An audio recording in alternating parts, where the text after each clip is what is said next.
and welcome to my science fair project. I'm Akshara, and today I will be presenting about fingerprints. Specifically, my question is, how does biological relation, ethnicity, and gender affect a person's fingerprint? Let's get started. On the abstract.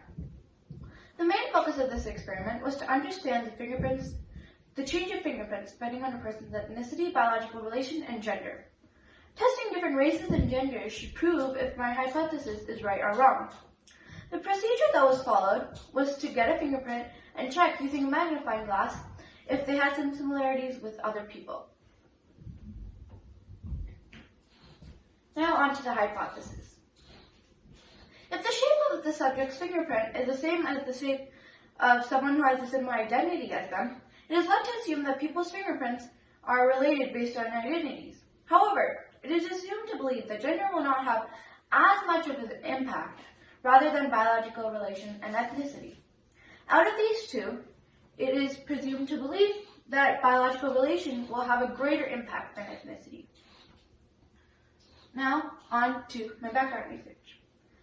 Friction-ridged skin, FRS, covers the surface of a human's hands and feet, as well as those who are apes and monkeys.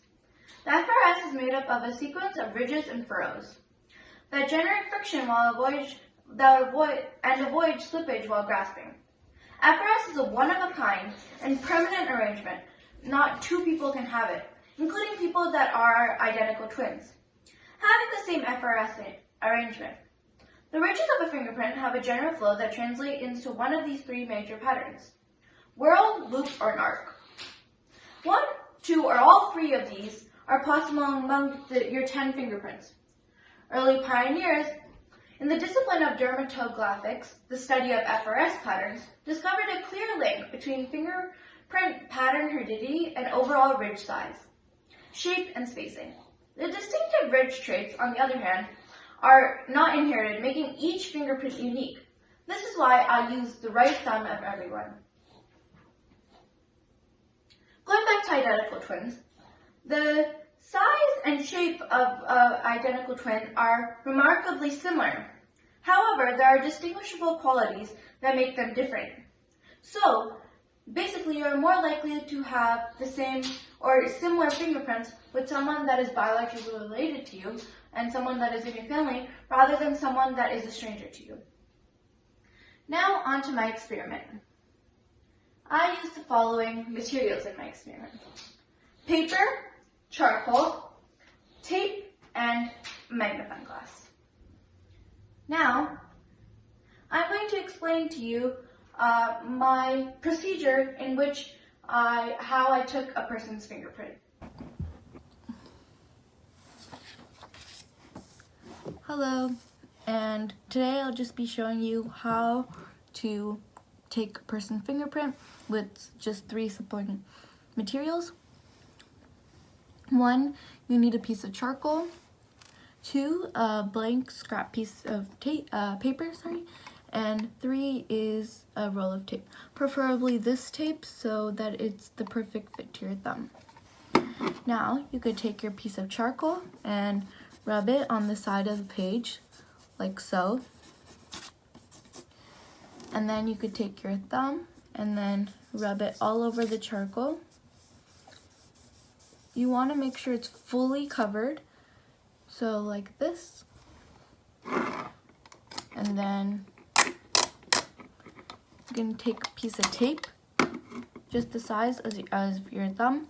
Try not to take any fingerprints on it. And then just gonna rub it on that and place it so that your entire fingerprint is on the tape. And now when you peel it off, you'll be able to see the fingerprint, and you can place it on the paper like so.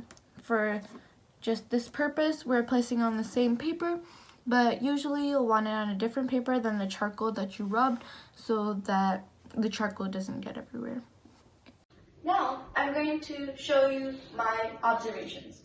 So firstly, I made a graph out of the different fingerprints and how it relates to blood types. So there's A, B, AB, and O, and the different loops, whirls, and arches that we talked about before.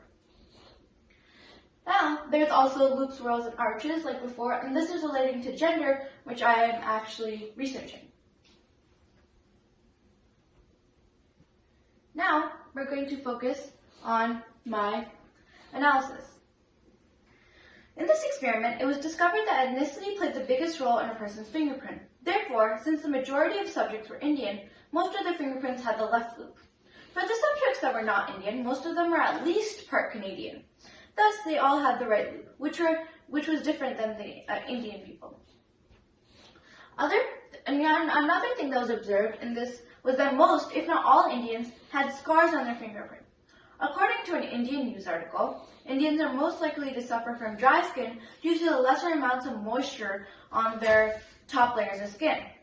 When looking at this information and observing the fingerprints, it is easily shown that all the Indian fingerprints have dry skin lines on their fingerprints. An example of this is Vihan's, subject 7's fingerprint. Their fingerprint has multiple dry skin lines, which means their skin is excessively dry. From a biological relation point of view, when people were biologically related, their fingerprints were almost identical, like the identical twins.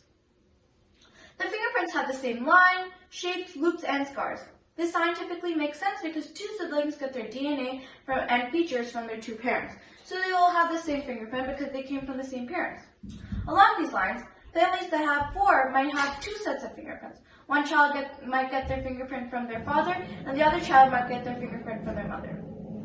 Lastly, relating to gender, there is no found correlation between gender and fingerprint. Other than the shapes, lines, curves, and scars of the fingerprint, the only thing that was found in the size of the fingerprint was the size. Boys' fingerprints were bigger than girls'. This makes sense because boys are usually taller and broader than girls, especially at ages 13 to 14.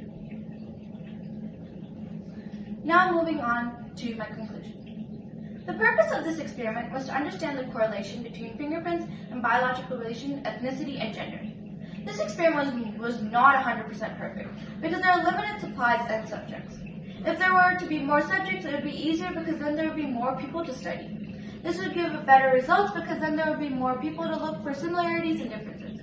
Although this experiment and research can be used in CSI-type problems, CSI deal with fingerprints and DNA analysis all the time, and this experiment could be really useful for them. Thank you for watching my presentation.